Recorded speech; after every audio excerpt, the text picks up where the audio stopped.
സമയത്രേ 12 മണി. എന്തിനുണ്ടാക്കണ അല്ല എന്നിട്ടൊക്കെ ഉണ്ടാക്കുന്നുണ്ട്. ദോശയും മുട്ടയൊക്കെ വെച്ചിട്ട് ജപ്പാൻ്റെ ദോശ എന്നാ പറഞ്ഞ. എന്നിട്ട് ജപ്പാൻ ദോശ ഏടിയത്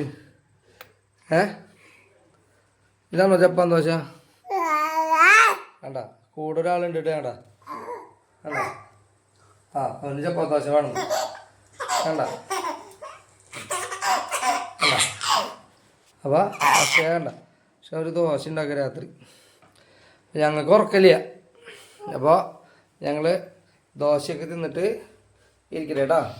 അപ്പോൾ നമ്മുടെ ഇത് ഉണ്ടാക്കുന്നത് എങ്ങനെയാണെന്ന് അക്ഷയ പറഞ്ഞു തരും കണ്ടോ. അപ്പോൾ നമ്മുടെ ദോശ അക്ഷയ മറിച്ചിട്ടിട്ടുണ്ട് കേട്ടോ.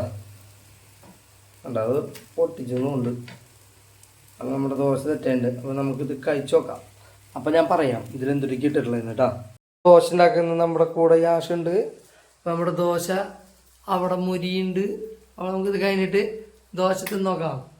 യാഷ്, ദോശ തിന്നട്ടാ. ഇതെങ്ങനെ ഉണ്ടാക്കിയ ദോശ ഉണ്ടാക്കാം. കുഞ്ഞു കുഞ്ഞു ദോശയാക്കിയിട്ട് അതിൻ്റെ മുകളിൽ മുട്ട, കുരുമുളക് പൊടി, സവോള, തക്കാളി, പച്ചമുളക് മിക്സ് ചെയ്തിട്ട് സ്പൂൺ കൊണ്ടാക്കിയിട്ട് കൊടുക്കാം. എന്നിട്ട് 2 സൈഡും ഫ്രൈ ചെയ്തെടുക്കാം. അപ്പോൾ ഇങ്ങനെ ദോശ ഉണ്ടാവും അല്ലേ? കഴിക്കാൻ എങ്ങനെയുണ്ട്? ഇഷ്ടമായി. ഞങ്ങളുടെ യാഷും ദോശ കഴിക്കാൻ എണീറ്റിട്ടുണ്ട് കേട്ടോ. യാഷേ കണ്ടാ എത്തിച്ച് നോക്കുന്നുണ്ട്. ശരി കേട്ടാ. അപ്പോൾ എല്ലാവർക്കും പുതിയ വീഡിയോ ആയിട്ട് വീണ്ടും കാണാം. ബായ്.